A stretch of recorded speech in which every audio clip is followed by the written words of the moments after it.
Guys बताया जा रहा है कि अभी रिसेंटली हमास शासित क्षेत्र, ऐसा क्षेत्र जहां पर हमास का कंट्रोल हम लोग को, हमास हमास एक मिलिटेंट ग्रुप है, इसके बारे में अभी हम लोग चर्चा करेंगे। हमास का कंट्रोल हम लोग को देखने को मिलता है गाजा स्ट्रिप वाले एरिया पर। तो आप मैप की तरफ जाकर देखें, मैप में जाकर देखें, आपको गाजा स्ट्रिप की लोकेशन पता होनी चाहिए कि गाजा स्ट्रिप कहां पर है, गोलन हाइट्स कहां पर है। राइट, तो ये ऐसे क्वेश्चन जो है वो अक्सर पूछे जाते हैं। वेस्ट बैंक की, वेस्ट बैंक कहां पर है, गाजा स्ट्रिप कहां पर है, गोलन हाइट कहां पर है। राइट, मेडिटेरेनियन सी के साथ कौन सी कंट्रीज अपनी बाउंड्री शेयर करती है, बताइए जरा नीचे कमेंट बॉक्स पर लिखकर।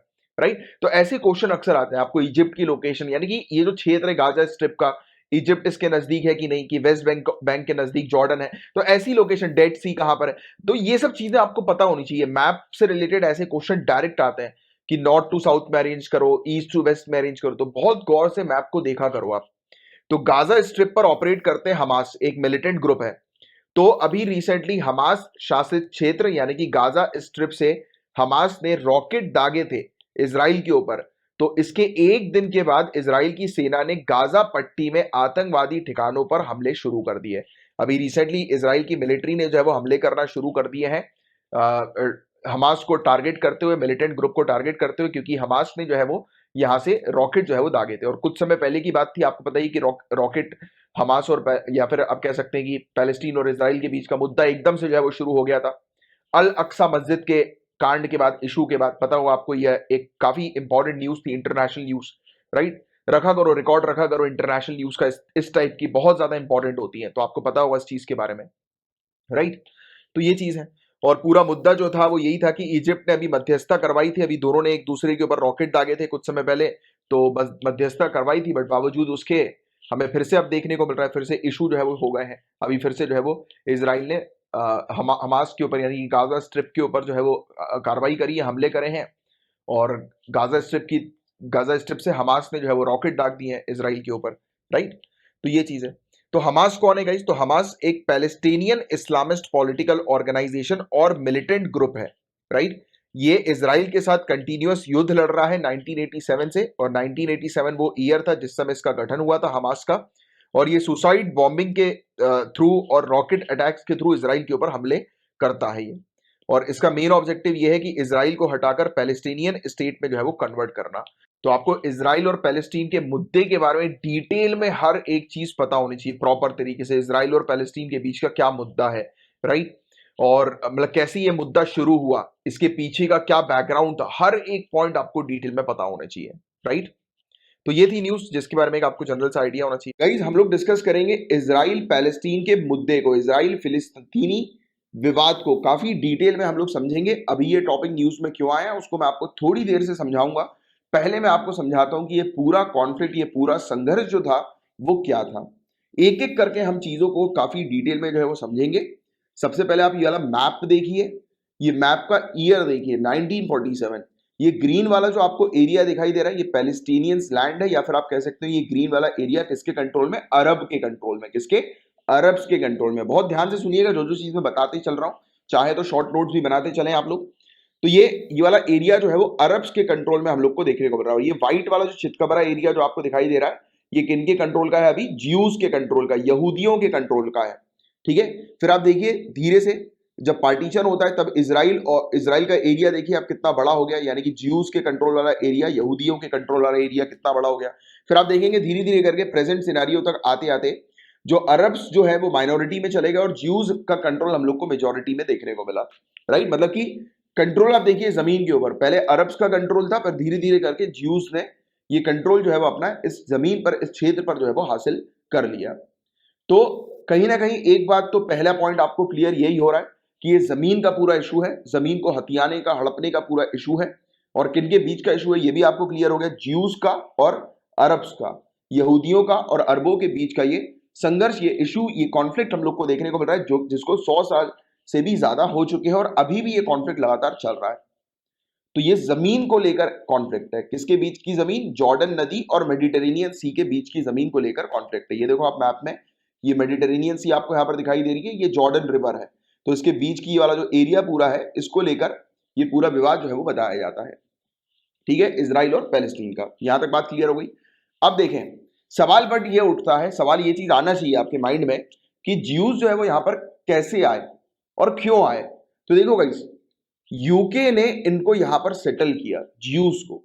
यूके ने कहा कि एक अलग जमीन जो है वो होनी चाहिए यहूदियों के लिए, राइट। और यूके का एक बाल्फोर डिक्लेरेशन हम लोग को देखने को मिला था, जिसका मेन एम था कि पैलेस्टीन के अंदर ज्यूज के लिए, यहूदियों के लिए घर बनाना। और ज्यूज ने इस चीज को फेवर किया, इस आइडिया को, कि उनके लिए पैलेस्टीन में घर होना चाहिए, राइट। बट पैलेस्टीनियंस ने, यानी कि अरबों ने, इस आइडिया को जो है वो रिजेक्ट कर दिया। और फिर युद्ध हुआ, और युद्ध के दौरान बताया जाता है कि 60 लाख से भी ज्यादा ज्यूज की जो है वो मौत हो गई, राइट। और हम लोग को देखने को मिला कि फिर इन लोगों ने एक सेपरेट स्टेट जो है वो डिमांड करी कि इनको एक सेपरेट जमीन चाहिए, इनको फिलिस्तीन के साथ इन्वॉल्व नहीं होना है किसी भी प्रकार से कॉन्फ्लिक्ट में। ये अपनी एक सेपरेट लैंड जो है वो चाहते हैं रहने के लिए, एक सेपरेट सेटलमेंट चाहते हैं। तो ये चीज हमें देखने को मिली थी, राइट। और ये पूरे जो इकट्ठा हुए थे ना ज्यूज यहां पर, ये 1882 से लेकर 1948 के बीच में इकट्ठा हुए थे। पूरे दुनिया भर से जितने भी यहूदी थे वो यहां पर पैलेस्टीन में आकर इकट्ठा हो गए थे। और इस मूवमेंट को ये अलियाह कहते हैं, अलियास, अलियास, ठीक है। तो ये चीज आपको ध्यान में रखना, क्योंकि यूके ने क्या किया था, इस क्षेत्र को जो है वो रिलीजियस हिस्टोरिकल बैकग्राउंड से लिंक कर दिया। ये कहा कि ज्यूज के लिए ये क्षेत्र जो है वो काफी रिलीजियस है, काफी इंपॉर्टेंट है, और ज्यूज को इस क्षेत्र में आकर सेटल होना है, राइट। तो ये एक मैसेज जो है वो स्प्रेड कर दिया। तो दुनिया भर से यहूदी पैलेस्टीन में आकर जब सेटल हुए तो इस मूवमेंट को अलियाह कहा गया। तो अलियाह भी ध्यान में रखना है। फिर मैं एक बार और रिपीट कर देता हूं, अगेन दोबारा से सुनिए। ये कॉन्फ्लिक्ट ज्यूज और अरब्स के बीच का, यहूदी और अरब के बीच का ये कॉन्फ्लिक्ट है, क्योंकि मैं इसको आपको बार बार सिंपलेस्ट फॉर्म में इसलिए बताने की कोशिश कर रहा हूं कि ये टॉपिक मेंस के लिए, आपके सिविल सर्विसेज मेंस के लिए या प्रीलिम्स के लिए बहुत ज्यादा इंपॉर्टेंट ये टॉपिक है। इसकी एक अच्छी अंडरस्टैंडिंग आपको होनी चाहिए, क्योंकि आपको पता होगा गाइस, अभी कुछ समय पहले हमें देखने को मिला था कि इजराइल और पैलेस्टीन ने एक दूसरे के ऊपर रॉकेट दागना शुरू किए थे, राइट। याद आ रहा है आपको? ये कॉन्फ्लिक्ट हम लोग को देखने को मिला था रिसेंट पास्ट में, और लगातार ये कॉन्फ्लिक्ट जो है वो न्यूज में चल रहा है। तो ये चीज आपको बहुत अच्छे से समझनी है। मैं एक बार रिपीट करता हूं, पहला पॉइंट आपको पता होना चाहिए कि ज्यूज और अरबों के बीच का ये कॉन्फ्लिक्ट है। 100 सालों से ज्यादा हो चुका है इस कॉन्फ्लिक्ट को, ये चल रहा है। ये कॉन्फ्लिक्ट एक जमीन को लेकर है, लैंड को लेकर है, जो लैंड हम लोग को मेडिटेरेनियन सी और जॉर्डन नदी के बीच की देखने को मिल रही है। तीसरा पॉइंट हुआ यह था कि यूके ने इस क्षेत्र के ऊपर अपना कंट्रोल जो है वो हासिल किया। कब? जब ओटोमन एम्पायर जो है वो गिर गया वर्ल्ड वॉर 1 के बाद 1917 में। और यूके ने जो है वो प्रॉपर तरीके से सभी ज्यूज को जो है वो बोला, एक मैसेज स्प्रेड किया कि सभी के सभी जितने भी ज्यूज हैं वो यहां पर पैलेस्टीन में आकर सेटल हो। और यूके ने क्या क्या किया, इस पैलेस्टीन क्षेत्र को ज्यूज के रिलीजियस हिस्टोरिकल बैकग्राउंड के साथ लिंक कर दिया, राइट। तो 1882 से लेकर 1948 के बीच में ज्यूज पूरे दुनिया भर से पैलेस्टीन में गैदर हुए, और इस मूवमेंट को कहा गया अलिया, ठीक है।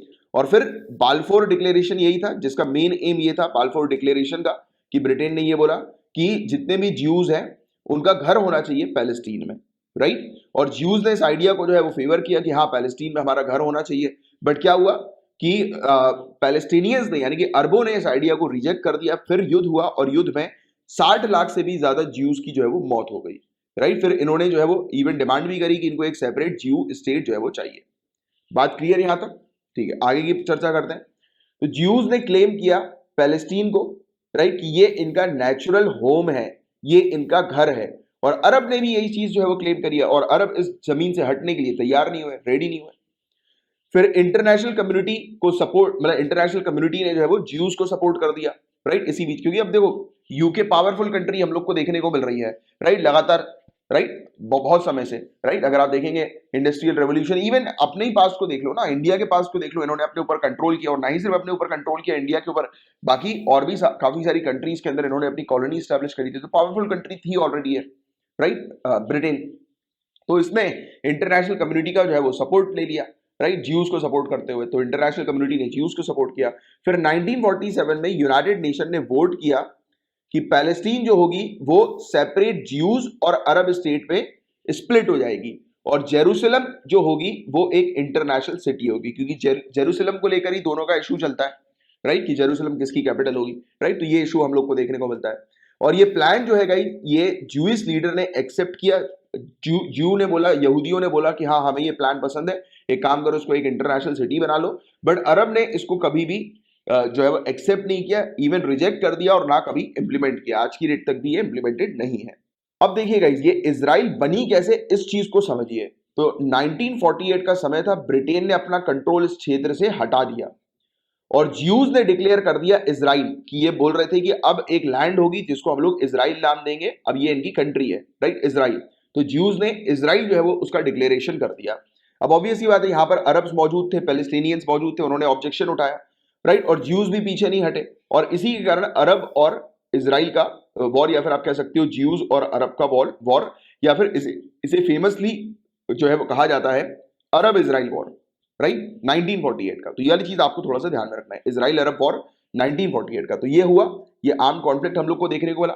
अब ये जो कंट्री देखिए आप, इजराइल, ये छोटी सी कंट्री है, इसके आजू बाजू सभी जो है वो अरब कंट्रीज हम लोग को देखने को मिल रही है, सभी अरेबियंस है, राइट। तो ये उससे घिरी हुई है, बट फिर भी आप देखिए छोटी सी कंट्री यानी कि होने के बावजूद भी इन्होंने सभी को मारा, सभी को निपटाया, राइट। इजरायली ट्रूप्स ने जितने भी अरब यहां पर आ गए थे सपोर्ट करने पैलेस्टीनियंस का, राइट, सभी, क्योंकि अब सभी जो है वो पैलेस्टीनियन का सपोर्ट करने लगे इस क्षेत्र पर, क्योंकि अरेबियन क्षेत्र हम लोग को ये देखने को मिल रहा है, और ये बीच में ज्यूज फंस गया, सभी इसके अपोजिशन में थे, बट ज्यूज ने सबको पेला, यानी कि इजराइल के ट्रूप्स ने सबकी बैंड बजाई, राइट। तो ये चीज है, और भारी मात्रा में पैलेस्टीनियंस को अपने घर को छोड़कर जाना पड़ा, और इसी चीज को अल नकबा कहा जाता है, अल नकबा या विनाश, कैटेस्ट्रॉफी, इस चीज को कहा जाता है। तो याद रखिएगा ये वाला इशू 1948 का अरब इजराइल वॉर, राइट। फिर इजराइल ने यहां पर फिर अपना कंट्रोल जो है वो हासिल कर लिया अरब इजराइल वॉर के बाद 1948 के।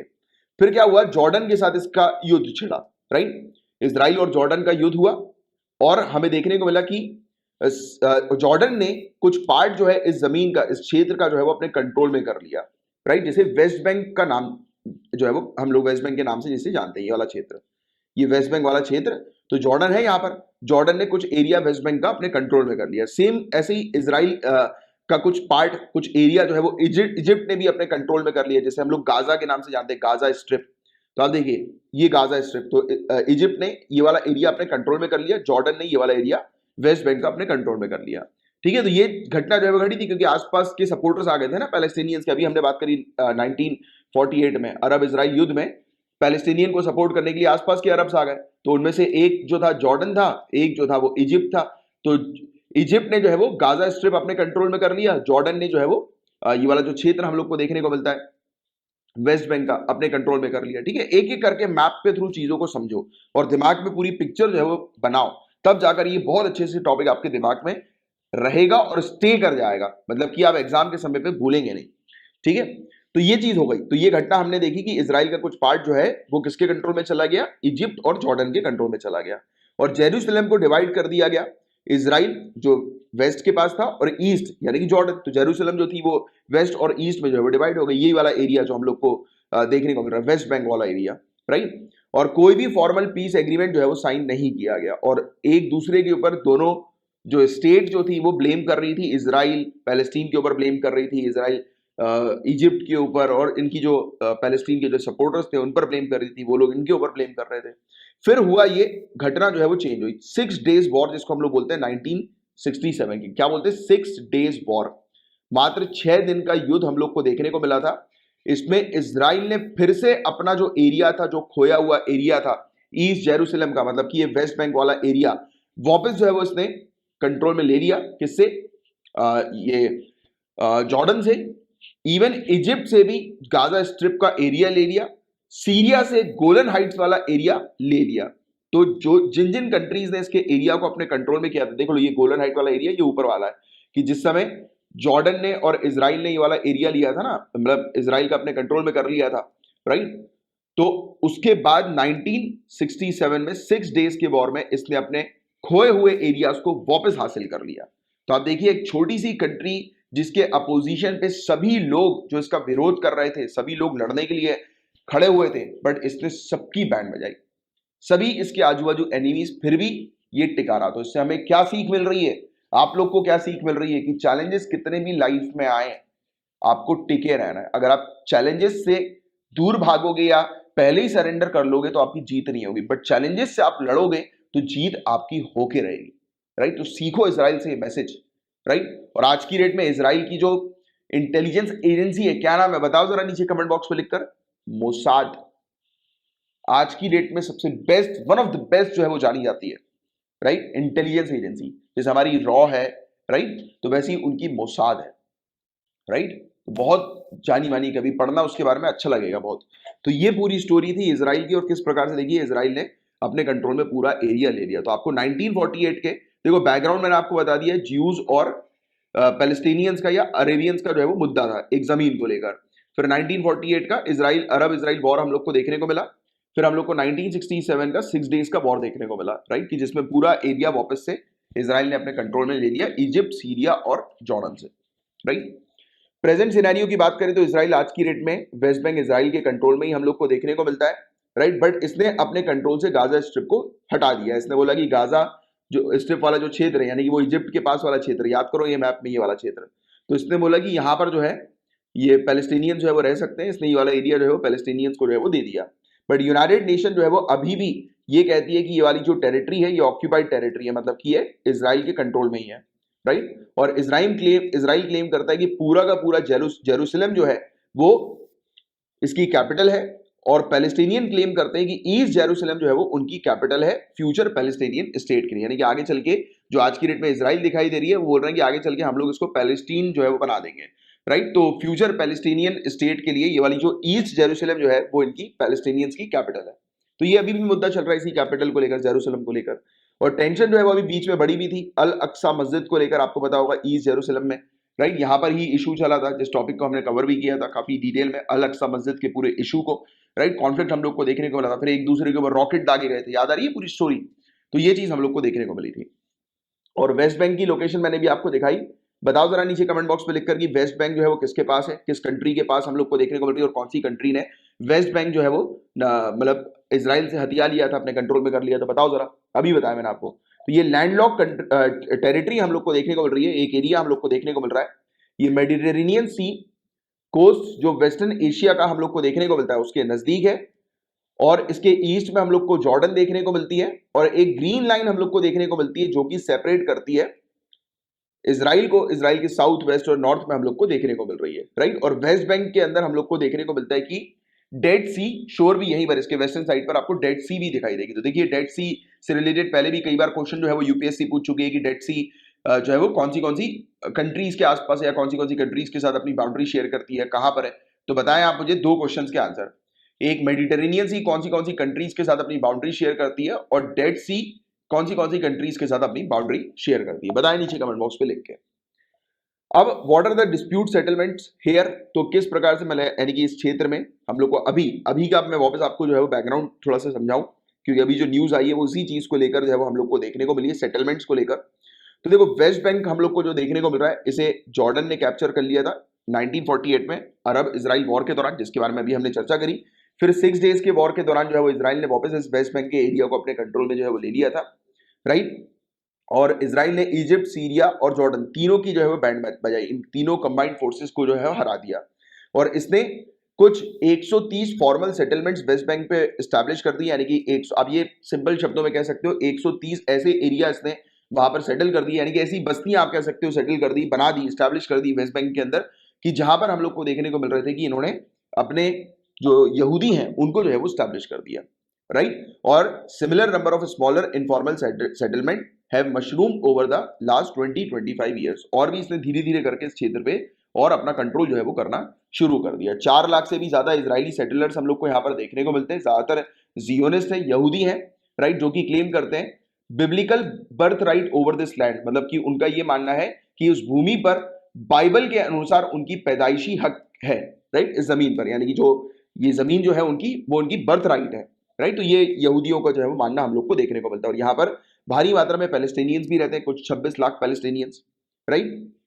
तो ये चीज हम लोग को देखने को मिलती है। और पैलेस्टीनियंस भी यहाँ पर यही मानते हैं कि आगे चल के ये क्षेत्र जो होगा, जैसे अभी इसराइल है, तो आगे चल के ये पैलेस्टीन में जो है वो बदल जाएगा, राइट, और वापस से अरेबियंस का जो है वो राज इस क्षेत्र पर जो है वो हो जाएगा।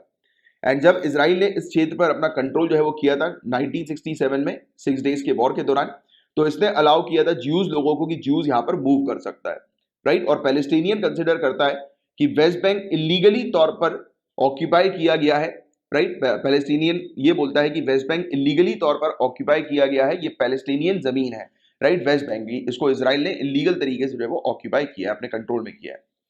और क्या ये पूरे सेटलमेंट जो है वो लीगल है क्या? अगर इस सवाल पर हम लोग बात करें तो यूनाइटेड नेशन जनरल असेंबली ने और यूनाइटेड नेशन सिक्योरिटी काउंसिल और इंटरनेशनल कोर्ट ऑफ जस्टिस ने ये कहा है कि वेस्ट बैंक वाला जो एरिया है, राइट, जहां पर इजराइल ने अपने लोगों को वहां पर भेज दिया, सेटलमेंट जो है वो करवा दिया, तो ये उल्लंघन है चौथे जेनेवा कन्वेंशन का।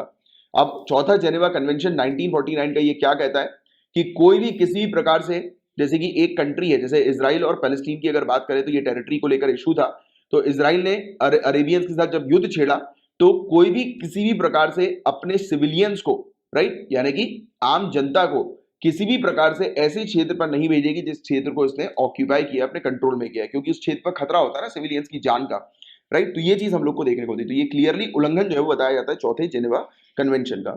और रोम स्टैट्यूट के अंदर भी जो कि सेटअप की गई थी, जिसके द्वारा सेटअप किया गया था इंटरनेशनल क्रिमिनल कोर्ट 1998 में, तो ये वाला पॉइंट भी ध्यान में रखना। कभी कभी ये भी क्वेश्चन आ सकता है कि रोम स्टैट्यूट जो है वो किसके द्वारा, मतलब रोम स्टैट्यूट ने किस चीज को सेटअप किया, तो आईसीसी इंटरनेशनल क्रिमिनल कोर्ट को 1998 में सेटअप किया। तो इसने भी इसी चीज को ये कहा कि इस प्रकार के जो ट्रांसफर होते हैं सिविलियंस को भेजा जाता है इस तरीके से, ऐसे एरिया पर, जिस एरिया पर एक कंट्री ने जो अपना कंट्रोल हासिल किया है, राइट, तो वो एक प्रकार का वॉर क्राइम है, राइट। तो ये चीज यहाँ पर बताई जाती है, ये वॉर क्राइम है, इसको आप किसी प्रकार से जस्टिफाई जो है वो नहीं कर सकते कि मिलिट्री के लिए जरूरत थी कि वहां पर उनको भेजना सिक्योरिटी पॉइंट ऑफ व्यू से, तो वो सब आप जस्टिफाई नहीं कर सकते, ये वॉर क्राइम के अंडर ही आएगा। तो ये जो हमें देखने को मिल रहा है कि यहाँ पर जो सेटलमेंट किया जा रहा है, यहाँ पर लोगों को जो शिफ्ट किया जा रहा है वो इलीगल है। ठीक है, बात समझ में आ गई आपके? तो अभी देखिए, अभी ये टॉपिक जो न्यूज में आया था, अभी ये चीज कही गई थी कि इसराइल जो है वो किसी भी प्रकार से इस क्षेत्र पर, राइट, जो ये मतलब हम लोग को वेस्ट बैंक का जो एरिया देखने को मिल रहा है जहां पर पैलेस्टीनियंस, हम लोग को अभी मैंने आपको बताया कि यहाँ पर पैलेस्टीनियंस भी रहते हैं, राइट, और इसराइल ने यहाँ पर अपने कुछ लोगों को पहले स्टार्टिंग में जो है भेजा था। तो अभी क्या था, ये इसराइल ने ये चीज कही थी, ये वादा किया था कि ये पैलेस्टीनियंस के साथ जो है वो शांति बरकरार रखेगा, संबंध खराब नहीं करेगा और किसी प्रकार से ऐसा कोई मूवमेंट नहीं करेगा जिसके कारण से पैलेस्टीनियन भड़के। बट अभी क्या हो रहा है, अभी इसराइल ने जो है, इजरायली सरकार ने वेस्ट बैंक क्षेत्र में, यानी कि जिस क्षेत्र पर इसका कंट्रोल है, कब्जा है, तो यहां पर 1300 से भी ज्यादा नए मकानों की नई बस्ती के लिए मंजूरी दे दी है, मतलब नए सेटलमेंट के लिए मंजूरी दे दी है। इसी को लेकर ये इशू चल रहा है और ये कहा जा रहा है कि ये जो इजराइल पैलेस्टीनियंस के साथ अपने संबंध जो ठीक करने की बात कर रहा था, ये उसके बिल्कुल विपरीत है, राइट। तो ये था गाइस ओवरऑल पूरा टॉपिक। मैं उम्मीद करता हूं बहुत अच्छे से पूरी चीज आपको इजराइल और पैलेस्टीन से रिलेटेड समझ में आ चुकी होगी।